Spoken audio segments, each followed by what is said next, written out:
사도행전 1장 21절부터 26절에 있는 말씀입니다. 사도행전 1장 21절부터 26절 다같이 한 목소리로 합독하도록 하겠습니다. 시작. 이러므로 요한의 세례로부터 우리 가운데서 옮겨져 가신 날까지 주 예수께서 우리 가운데 출입하실 때에 항상 우리와 함께 다니던 사람 중에 하나를 세워 우리와 더불어 예수께서 부활하심을 증언할 사람이 되게 하려 하리라 하거늘 그들이 두 사람을 세우니 하나는 바사바라고 하고 결국은 유스라 하는 요셉이요 하나는 마띠아라. 그들이 기도하여 이르되 무사람의 마음을 아시는 주여 이 두 사람 중에 네가 주님께 택한 바 되어 공사와 및 사주의 직무를 대신할 생기를 보이시옵소서. 이들은 이 직무를 버리고 제것으로 감나이다 하고 제를 뽑아 마띠아를 얻으니 그가 11사도의 수에 들어가니라. 아멘.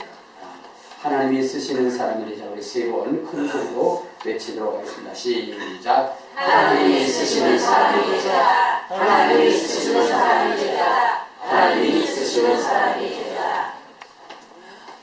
이 세상에 무수한 그러한 피조물들이 있습니다.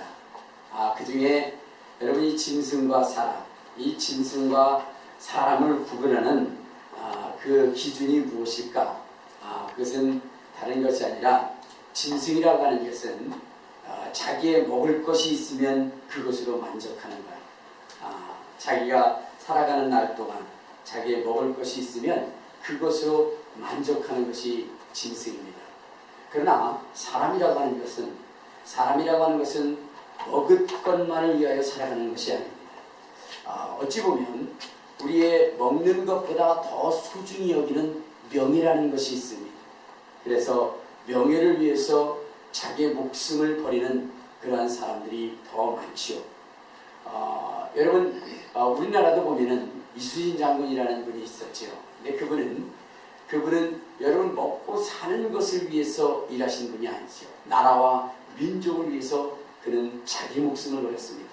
근데 결국 보면은 나라와 민족을 위해서 살아간다는 것은 사명을 위한다는 것이고, 사명이라고 하는 것은 다시 보면 바로 명예라는 거예요.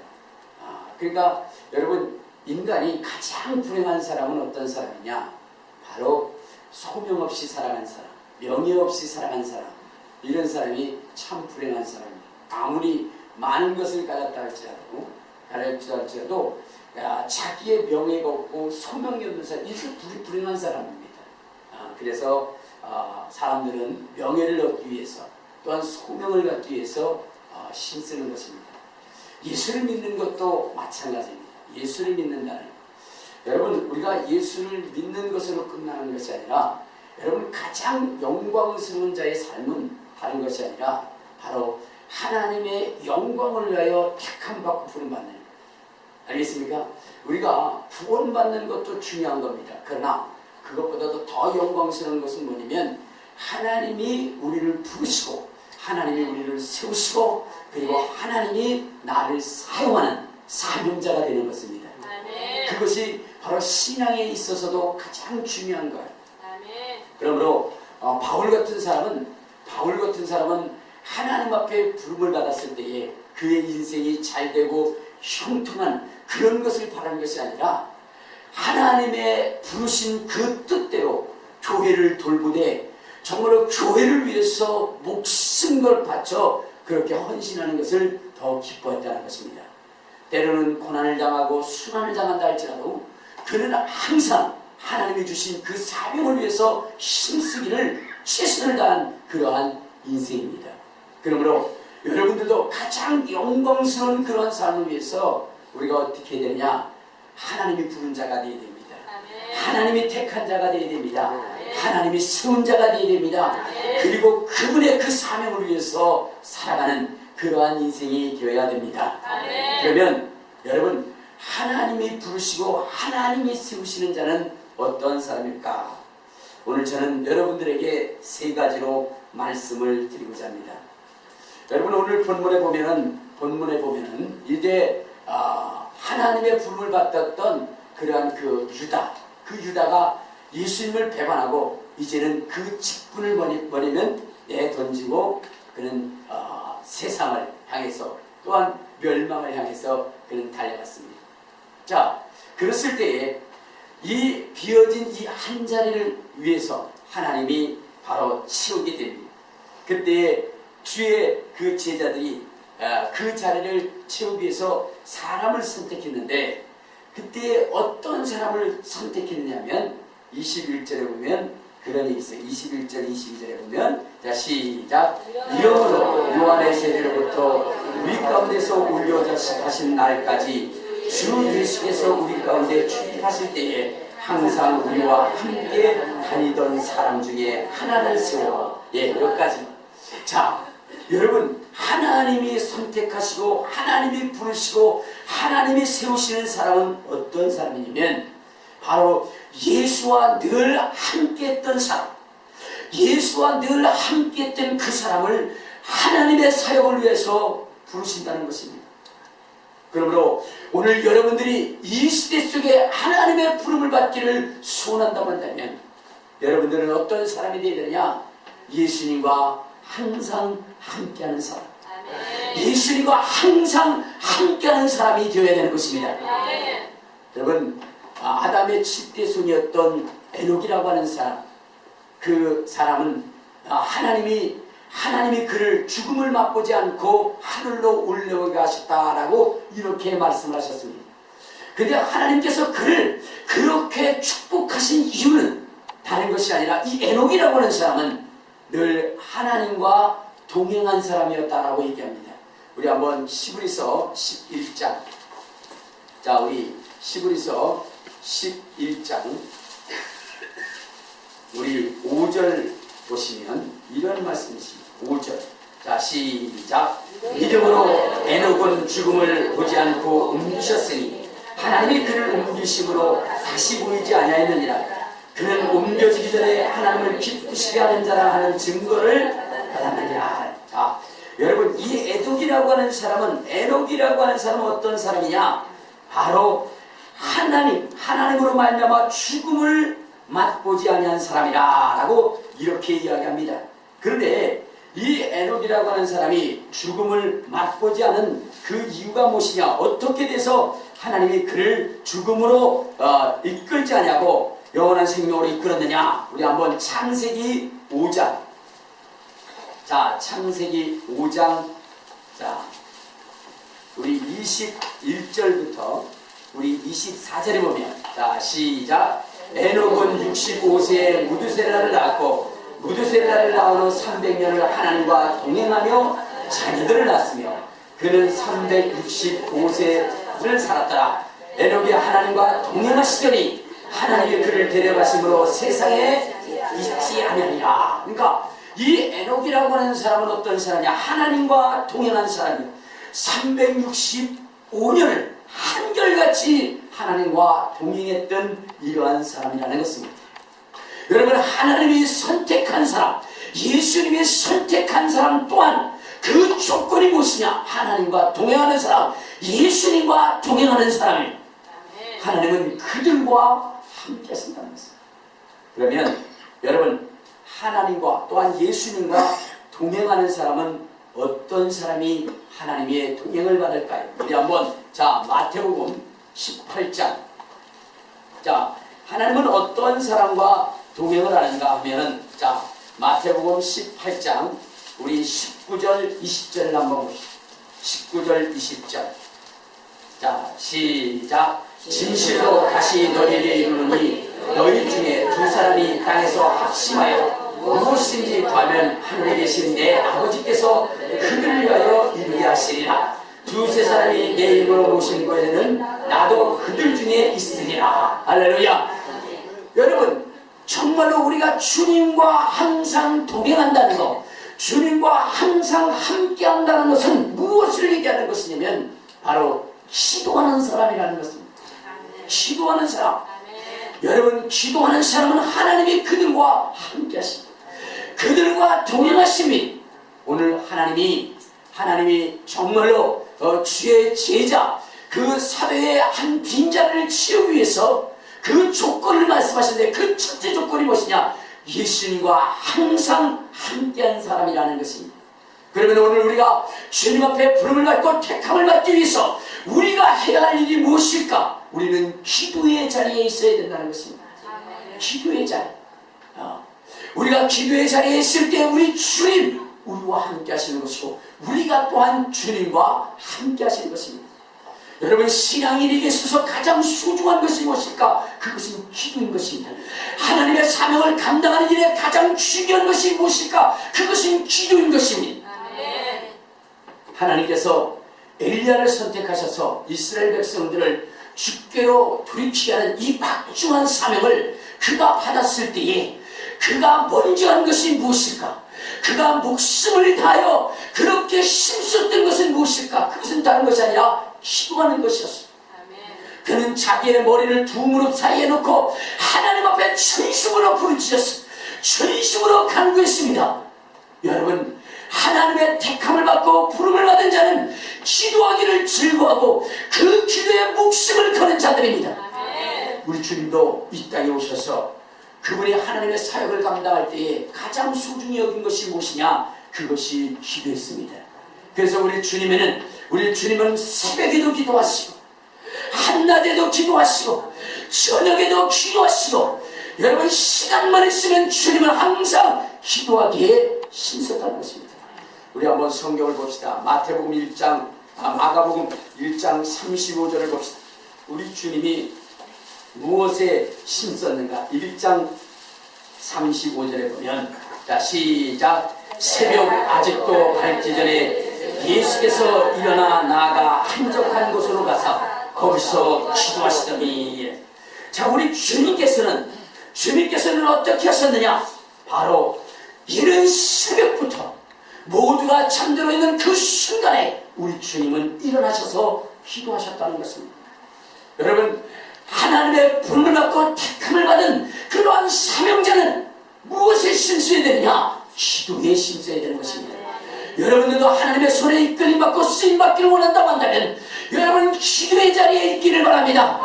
그러면 하나님은 여러분들을 선택하시고 여러분들을 부르시고 여러분들을 세우시고 여러분들을 사용하실 것입니다. 자, 우리 마태복음 14장에도 보면 우리 주님께서 어떻게 하셨느냐? 자, 마태복음 14장 22절 23절에 보면 이런 말씀이 있어요. 자, 22절 23절. 자, 시작. 예수께서 즉시 제자들을 재촉하사 자기가 무리를 보내는 동안에 배를 타고 앞서 건너편으로 가게 하시고 무리를 보내신 후에 기도하러 따로 산으로 올라가시니 저물매 거기 혼자 계시더니, 자, 지금 주님께서 정말로 그분께서 사역을 하실 그 현장에 가시기에 앞서서 제자들을 그 현장으로 보내시고 우리 주님이 먼저 하신 것이 무엇이냐? 그분은 기도하셨다는 것입니다. 우리 주님은 사역을 하시기 앞서 그분이 먼저 하신 것이 무엇이냐? 기도하셨다는 겁니다. 기도하셨다. 그러니까 여러분, 이처럼 하나님이 귀중히 여기시고 하나님이 사용하는 사람은 정말로 무엇을 기뻐하는 자들이 되느냐? 무엇을 즐겨하는 자들이 되느냐? 기도를 즐겨하는 자들이 되어야 됩니다. 기도를 정말로 기쁨으로 그 기도의 현장에 항상 있는 사람, 부르짖는 사람, 간구하는 사람이 될 때에 하나님이 그를 사용하신다는 것입니다. 여러분, 능력이 아니에요. 지식이 아니에요. 학식이 아닙니다. 세상에 지식 있는 자를 하나님이 사용하시는 것이 아니라 기도하는 자를 사용하신다는 것입니다. 그러므로 여러분들 하나님의 택함받고 부름받기 위하여 기도의 현장에 있는 저와 여러분 되시기를 주님의 이름으로 축원합니다. 주님의 이름으로 축원합니다. 주님은요, 기도하시는데 목숨 걸고 기도하셨어요. 우리 한번 마태복음, 자, 우리 26장에 보면 우리 주님께서 기도를 하셨는데 어떻게 기도하셨느냐? 자, 36절을 봐요. 자, 시작. 이에 예수께서 제자들과 함께 겟셋마네라는 곳에 이르러 제자들에게 이르시되 내가 저기 가서 기도할 동안에 너희는 여기 앉아 있으라. 여러분, 우리 주님은 기도하십니다. 십자가에 쳐놓고 그분은 기도하십니다. 그런데 여러분, 그분이 기도하실 때에 어땠느냐? 우리 한번 누가복음 22장 39절 한번. 자, 누가복음 22장 자, 우리 주님께서 이 십자가에 잔을 놓고 우리 주님이 기도하셨다고 했어요. 자, 기도하실 때에 어떻게 기도하셨느냐? 자, 우리 42절부터 한번 봅시다. 42절부터 우리 44절까지. 자, 시작.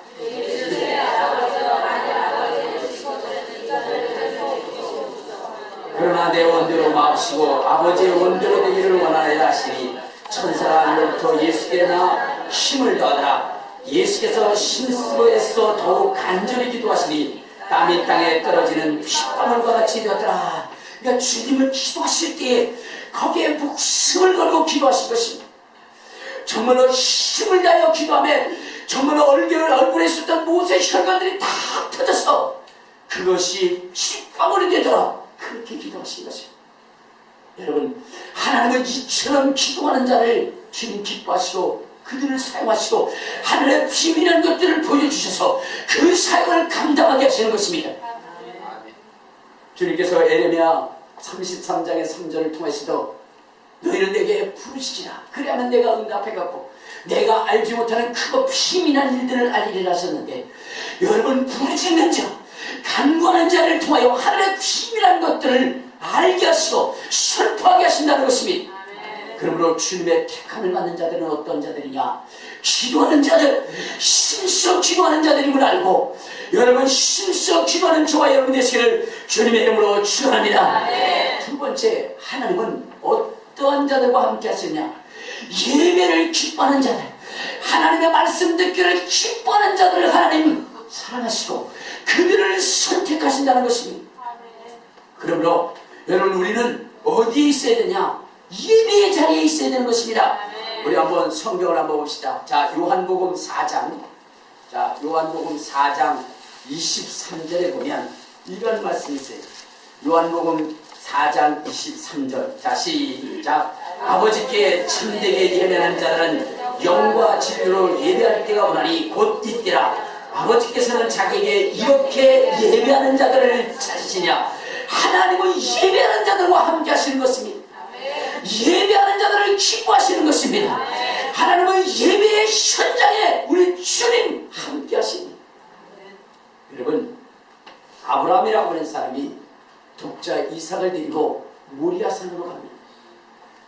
여러분, 이 아브라함이라고 하는 사람이 독자 이삭을 데리고 모리아산으로 간 이유는 무엇일까요? 그것은 다른 것이 아니라 그 산에서 바로 하나님 앞에 제사하기 위함입니다. 하나님 앞에 번제의 제사를 드리기 위해서 그는 그곳에 갔던 것이었습니다. 그런데 여러분, 정말로 독자 이삭을 하나님 앞에 드리고 정말로 그를 번제로 드릴 때에 하늘로부터 음성이 났습니다. 아브라함아, 아브라함아, 내 그 칼을 그에게 손대지 말라 하면서 바로 그 아브라함이 그 자식을 죽이라는 그 현장을 멈추게 합니다. 자, 그 자리에 누가 계셨습니까? 하나님이 계셨습니다. 하나님이 계셨습니다.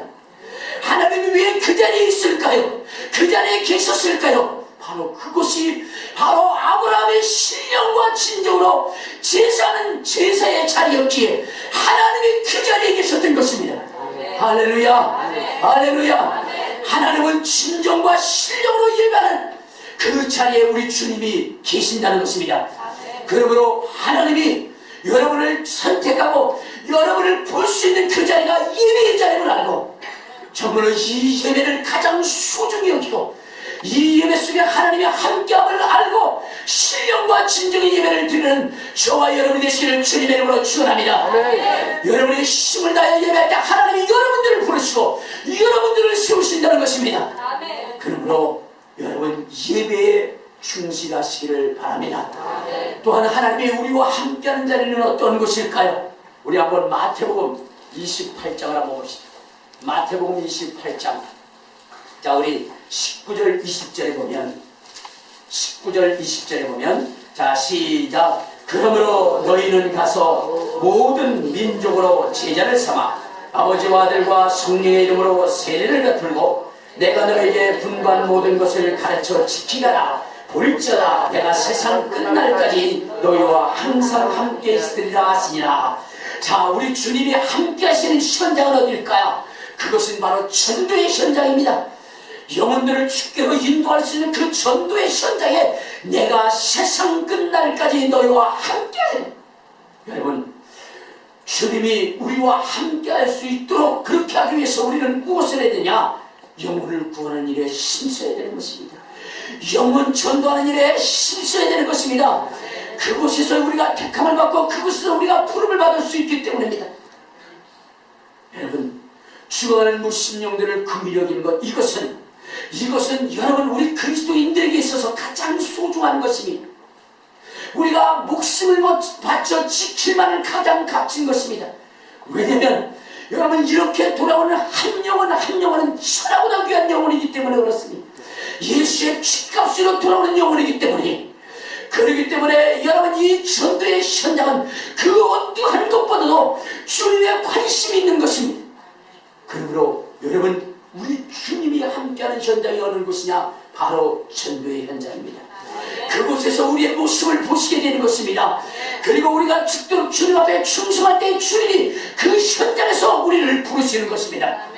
그러므로 여러분들, 주님이 함께하는 그 자리에 있으시길 바랍니다. 기도의 자리에 있으시길 바랍니다. 예배의 자리에 있으시길 바랍니다. 전도의 자리에 있으시길 바랍니다. 그것이 여러분들이 하나님이 택할 수 있는 그러한 자리라는 것을 아시고, 여러분 정말로 이 장소, 이 구별된 장소에 여러분 있기를 바랍니다. 할렐루야. 두 번째는 무엇이냐? 여러분 정말로 이렇게 부름을 받고 이 택함을 받은 자의 그 핵심적 메시지가 무엇이냐? 그것이 바로 부활이라는 것입니다. 부활이라고 하는 것. 여러분, 하나님이 선택하고 하나님이 부르는 자들은 바로 이 부활의 메시지를 위해서 자기의 목숨을 바칠 수 있는 사람, 죽기까지 그 목숨을 다할 수 있는 사람, 죽음의 위협 가운데도 이 부활을 증언할 수 있는 그러한 사람이 되어야 된다는 것입니다. 여러분, 예수님께서 공생의 사역을 시작하실 때에, 그때에 여러분 우리 주님께서는 세 사람을 살리셨어요. 세 사람. 첫째는 바로 야이로의 딸입니다. 이 야이로의 딸은 방금 죽었습니다. 예수님 앞에 정말로 사람을 보였을 때에 그가 어떻게 했냐? 병들어 있었어요. 근데 예수님이 가고자 할 때에 어떻게 했냐? 사람이 와가지고 전하기는 뭐냐면 방금 죽었습니다 라고 이렇게 얘기합니다. 방금 죽었어요. 자, 그런데 여러분, 우리 주님께서 이 죽은 이 세 사람에 대해서 성경에 이렇게 자세하게 기록한 이유는 무엇일까? 여러분, 인간에게 있어서 가장 불가능한 것이 무엇입니까? 죽었다가 살아나는 겁니다. 여러분, 이 세상을 살아가는 그 무수한 사람들 중에 여러분, 죽었다가 살아나서 영원히 산 그러한 사람을 이 세상에는 없습니다. 알겠습니까? 그런데 여러분, 우리 예수를 믿는 사람들이 확실히 믿고 또한 믿을 뿐만 아니라 전해야 할 사람이 무엇이냐? 그것은 다른 것이 아니라 바로 예수님이 이 땅에 오셔서 십자가에 매달려 죽으실 뿐만 아니라 사흘 만에 다시 살아나셔서 영원히 살아계시다라고 하는 이것을 믿고 증거해야 됩니다. 근데 여러분, 이 세상의 모든 사람들이 사람이 죽었다가 살아나고 영원히 살 수 있다는 것을 믿는 사람은 단 한 사람도 없는 것입니다. 단 한 사람도 없는 거예요. 그래서 여러분, 그러한 그 상식을 깨고 예수님이 죽었다가 살아날 그러한 존재라는 그것을 보여주기 위해서 이 세 사건을 기록한 것입니다. 자, 지금 방금 죽은 그 사람을 주님은 살리러 갑니다. 그때 많은 사람들이 거기서 헌화하면서, 그러면서 바로 뭐냐? 그 죽음을 슬퍼합니다. 이때 주님이 거기 가서 행하신 것이 무엇이냐면, 이 소녀가 죽은 것이 아니라 잔다, 이렇게 합니다.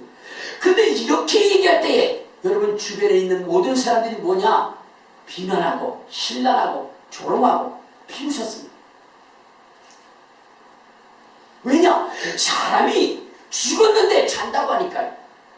여러분, 죽은 것과 사는 것의 차이는 무엇일까요? 자는 것은 깰 수 있지만 죽은 것은 깰 수가 없는 것입니다. 근데 분명히 죽었는데 그것을 산다라고 하니까, 그러니까 비웃은 거예요. 여러분, 예수님이 죽으셨다 부활하신 그것을 증거하면 세상이 조롱할 수 있습니다. 세상이 비웃을 수 있습니다. 그러나 오늘 이 사건을 통해서 여러분, 정말로 세상의 사람들이 예수가 죽었다가 살아나는 것을 믿게 하는 것, 이것이 굉장히 중요한 거예요. 그래서 오늘 주님은 이 야이로의 사건을 통하여 자기 자신이 죽었다가 살아날 그것을 보여준 겁니다. 그래서 야이로의 딸을 그 죽은 자 가운데서 살리신 겁니다. 그 죽음에서 살리신 것입니다. 할렐루야. 여러분, 그 현장에 누가 있었냐? 주의 제자들이 있었어요. 죽은 자를 살리신 그 현장에 누가 있었냐? 바로 제자들이 있었던 것입니다. 이것은 이후에 이 제자들이 정말로 주님을 증거할 때 무엇을 증거해야 할지를 분명하게 알게 하기 위한 것입니다. 또한 예수님은 바로 나인성 과부의 아들을 살렸습니다. 그런데 이 아들은 이미 죽어가지고 이제 3일이 지나서 이제 무덤으로 데리고 가는 그런 순간이 있는 아들이지. 여러분, 우리가 사망 선고를 내릴 때에, 그때에 검사가 그의 사망 사실을 인정할 그 시기가 뭐냐면 24시간이 지난대요. 24시간이 지나야 그러한 것이 떨어지게 됩니다. 검사 지위가 떨어져요. 이거 뭐냐면, 그래도 24시간 전에 살아나는 사람들도 가끔 있습니다.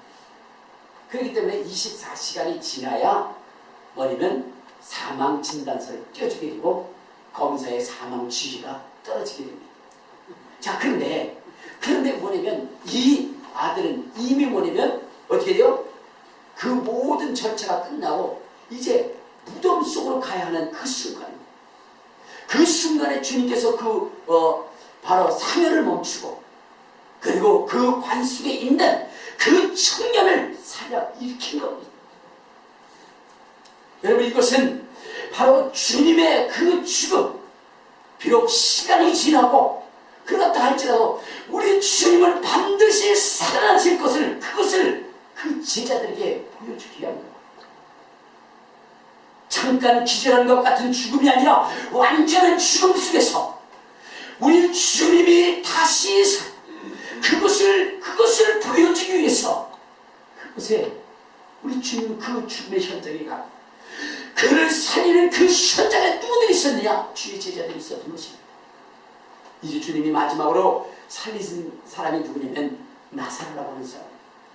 이 나사로는 이미 죽었고, 그리고 그는 무덤 속에 들어갔어요. 이미 썩은 냄새가 나는 그러한 상황입니다. 이쯤 되면 여러분, 그가 살아날 것이라고 하는 그런 것을 믿는 사람은 전혀 없을 것입니다. 그 누구도 그가 다시 살아날 것에 대한 그런 것을 인정하는 사람은 없을 것입니다. 그래도 주님은 그 현장에 갔습니다. 왜냐? 주님이 이제 주님의 죽음은 이 나사로의 죽음보다도 더 참혹한 죽음을 죽는 것입니다. 그리고 그 속에서 살아나는 거예요. 그렇기 때문에 여러분, 정말로 이 썩은 이 나사로를 주님이 살리십니다. 그러면서 그들에게 무엇을 보여주냐? 살려주시는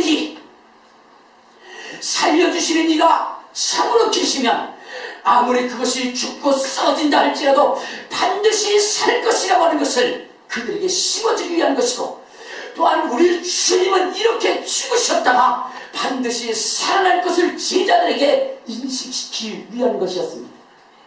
아니나 다를까 주님은 이제 채찍을 맞으셨어요. 그래서 온몸을 찢어지셨습니다. 그리고 그분은 이제 십자가에 매달려 6시간 동안 물과 피를 다 쏟으셨어요. 물과 피를 완전히 다 쏟으셨습니다. 그리고 여러분, 그분은 이제 마지막으로 그의 심장이 창끝에 의해서 찢어져 버렸어요. 여러분, 우리 인생에 있어서, 우리 육신의 목숨에 있어서 가장 중요한 것이 심장이 멈춰지면 그 그것은 끝이에요. 그처럼 여러분 심장은 굉장히 중요한 것입니다. 또 여러분 우리 인간에게 있어서 피라고 하는 것이 굉장히 중요합니다. 여러분 사고가 나면 피를 흘리지 못하도록 그것을 지연시키는 이유는 몸속에서 피가 빠져나가면 어떻게 돼요? 살 수 없는 거예요. 자, 그런데 오늘 우리 예수님은 여러분 정말 그 피가 다 쏟아져 나갔고 그 심장이 찢겨져 나갔어요. 우리 주님은 그러한 죽음을 죽으셨습니다. 뿐만 아니라 이미 죽은 지 사흘이 됐어요. 그러므로 이것은 도저히 살아날 수 없는 거지. 그럼에도 불구하고 우리 주님은 그분의 약속하신 말씀처럼 3일 만에 그 죽은 자 가운데서 부활하신 것입니다. 할렐루야, 할렐루야. 도저히 믿을 수 없는 그 사건이 여러분 일어났던 것입니다. 그러므로 기독교의 핵심 조리, 복음의 핵심은 부활입니다. 부활입니다. 여러분 이 부활을 증거할 수 있는 담대함이 있어야 되는 거예요. 여러분 하나님의 택함을 받고 하나님의 부름을 받은 사람들은 여러분 어떤 사람이 되느냐, 이 주님의 이 죽으심과 이 부활하심을 증거할 수 있는 사람, 그 담대함이 있는 사람, 이러한 사람을 하나님이 선택하는 것입니다. 할렐루야, 할렐루야. 그러므로 여러분이 하나님의 선택함을 받고 부르심을 받기를 원한다고 한다면 여러분 어디에 있든지 간에 어느 곳에 가든지 간에 예수님이 죽은 자 가운데서 부활하신 이 사실을 증거하며 주저함이 없어야 되는 것이고 강하고 담대함으로 이것에 확신을 가지고 전할 수 있는 그러한 사람이 되어야 되는 것입니다. 이를 전함에 있어서 자기의 목숨을 취하는 자들이 있다 할지라도 그 앞에서 담대히 예수는 부활하셨다라고 증거할 수 있는 그러한 사람이 될 때에 하나님의 선택함을 받게 되는 것입니다.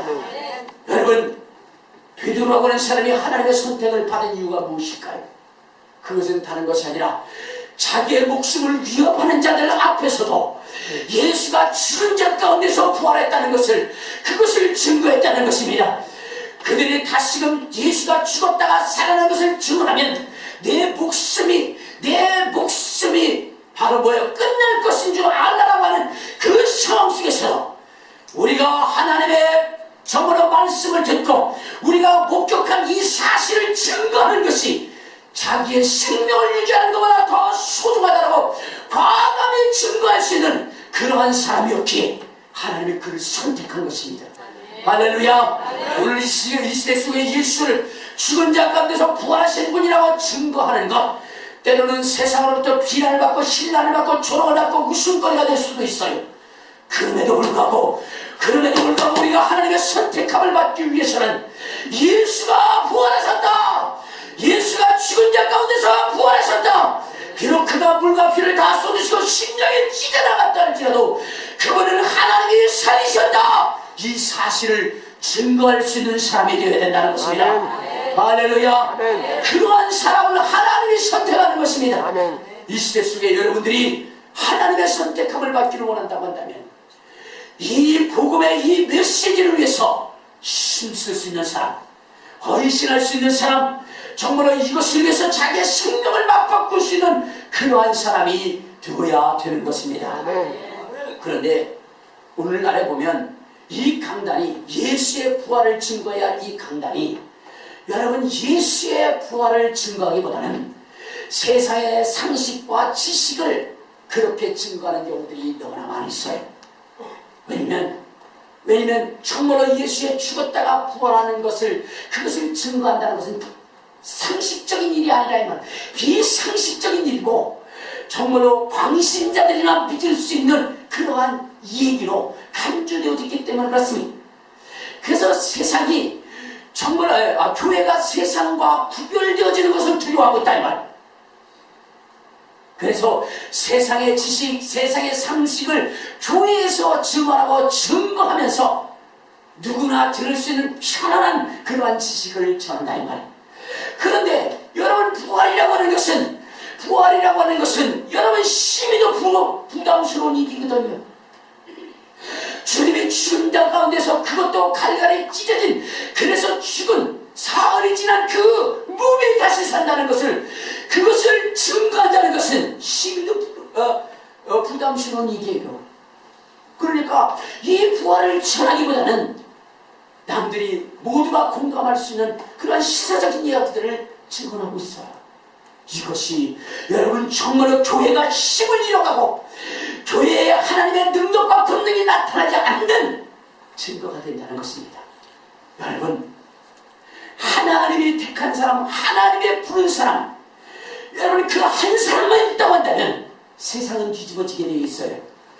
여러분, 전 이스라엘이 우상을 섬기고 왕후까지도 정말로 바알을 섬기고 오직 하나님을 섬기는 사람이 극히 극소수일 줄 알지라도 여러분, 엘리야라고 하는 그 한 사람, 하나님의 붙잡힌 받은 그 한 사람을 통해서 여러분 그 우상의 소굴이 무너지고 정말로 산당들이 무너지고 정말로 우상을 섬긴 자들이 선별되어지고 이스라엘이 하나님께 돌아가는 이 놀라운 역사를 이루게 한 것입니다. 그것은 다른 것이 아니라 오직 하나님의 손에 붙잡힌 바 된 단 한 사람, 그 한 사람 때문에 그 일이 이루어진 거예요. 여러분, 정말로 이 시대도 지금 하나님의 손에 붙잡힌 그 한 사람, 정말로 진정한 하나님의 택한 그 한 사람만 있다고 한다면 이 세상은 변화될 수가 있는 것입니다. 그 한 사람이 저와 여러분 되시기를 주님의 이름으로 축원합니다. 주님의 이름으로 축원합니다. 지금 우리나라는 심히도 몸살을 앓고 있습니다. 전 세계가 지금 심히도 큰 몸살을 앓고 있어요. 이슬람이라고 하는 것과 동성애라는 것 때문에 지금 전 세계가 몸살을 앓고 있습니다. 지금 우리나라도 일어납니다. 언제 우리나라에서 테러가 일어나고 언제 정말로 우리나라에서 불결한 그런 행동들이 전국 각각 곳곳에서 일어날지 몰라요. 지금 우리나라도 정말로 시한폭탄이 터지기 직전에 있는 상황에 있습니다. 여러분, 이러한 이 위기 상황에 있는 이 나라를 구할 수 있는 사람, 이 나라를 구할 수 있는 사람은 다른 사람이 아닙니다. 하나님이 택한 사람, 하나님이 부른 사람, 모세와 같은 사람, 엘리야와 같은 사람, 에녹과 같은 사람이 지금 이 시대에 필요한 것입니다. 그런데 여러분, 이러한 사람은 바로 부활을 전하기를 두려워하지 않는 사람, 부활을 전하기를 두려워하지 않는 사람. 여러분, 오늘 우리가 주님의 선택한 바 되고 부른 바가 되어서 그래서 정말 이 죽어가는 그리고 멸망하여 달려가는 이 나라를 바로 세울 수 있는 저와 여러분 되시기를 주님의 이름으로 축원합니다. 주님의 이름으로 축원합니다. 여러분, 하나님의 손에 붙잡힌 바 된 단 한 사람이 있다고 한다면 세상은 변화될 수 있어요. 우리 한번 이사야서, 이사야서 우리 60장을 한번 봅시다. 이사야서 60장에 보면 이런 얘기가 있어요.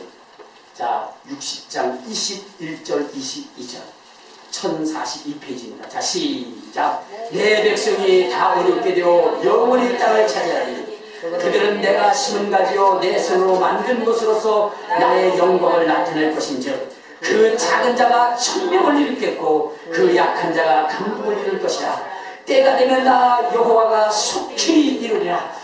여러분, 하나님의 손에 잡힌 바 된 그 한 사람, 그 작은 자가 천명을 이룰 만큼, 아니 그 약한 자가 강국을 이룰 만큼 하나님의 손에 붙잡힌 바 되고 택함 받는다는 것은 여러분, 이것은 놀라운 능력이고 놀라운 본능인 것입니다.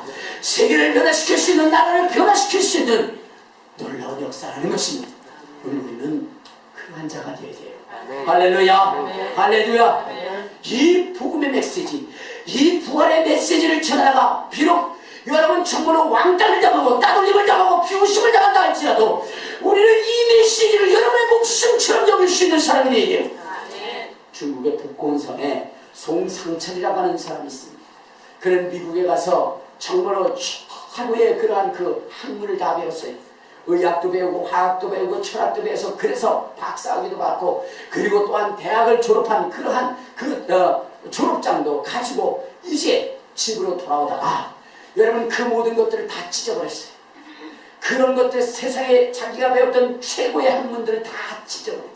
그리고 그는 말하기를 내게 있어 가장 소중한 것은 예수의 복음이라. 예수가 죽은 자 가운데서 부활하신 이 복음이라. 그래서 그는 세상이 정말로 자기를 영원롭게 하는 모든 학문들을 다 버리고 오직 예수의 죽은 자 가운데서 부활하신 그 복음만을 가지고 그는 본국에 돌아와서 이 복음을 전하며 이 복음을 위해서 목숨을 바쳤던 것입니다. 여러분, 복음을 위해서 살아가는 것은, 일주일의 부활을 증언하는 것은 여러분 이 세상에 그 어떠한 것보다도 가치 있는 일입니다.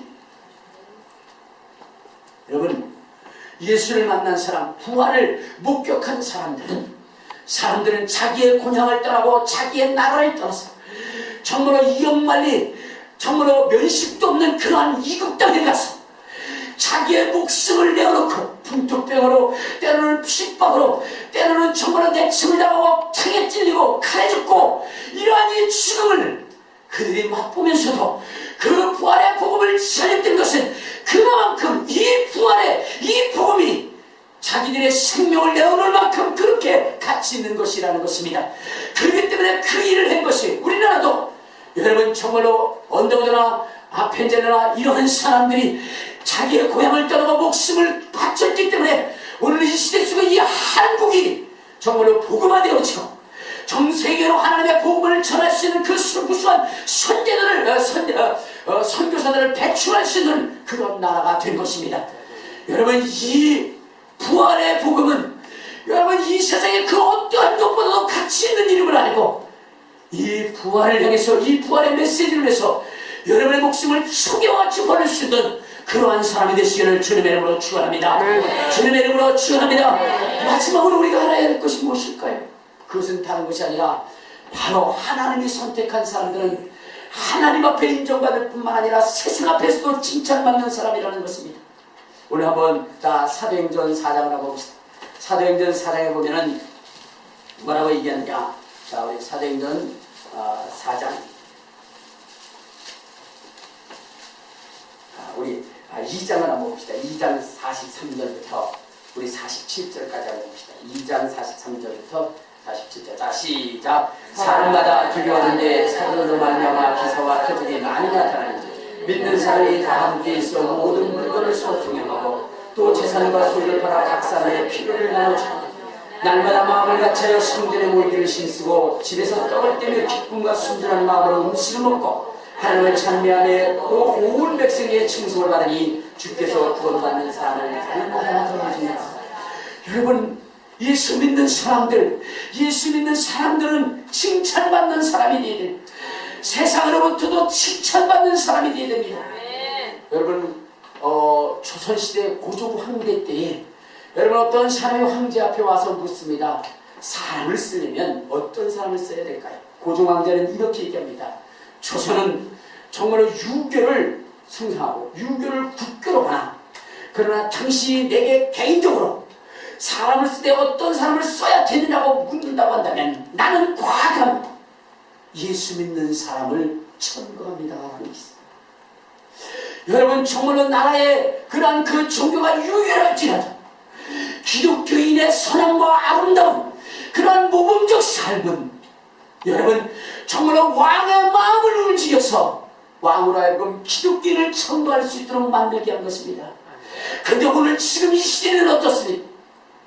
물어보면 그래요. 예수 믿는 사람이 더 한다고.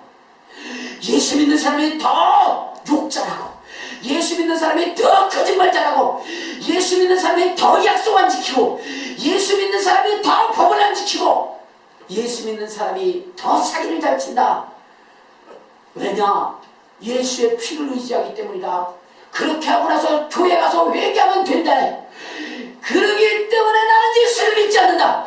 그리고 예수 믿는 사람이 더 악한 사람이라고 하는, 여러분, 이런 불명예를 쓰고 있다는 것입니다. 여러분, 오늘 예수 믿는 사람은 이러한 사람이 되어서는 안 되는 것입니다. 칭찬받는 사람이 되어야 되는 것입니다. 세상 사람들로부터도 칭찬받는 사람이 되어야 되는 것입니다. 그래, 예수 믿는 사람 정말로 예수 믿는 사람 대단해. 어떻게 저렇게 살 수 있을까? 그러면서 여러분 정말로 칭찬받을 수 있는 그런 사람을 하나님이 선택한다는 것입니다.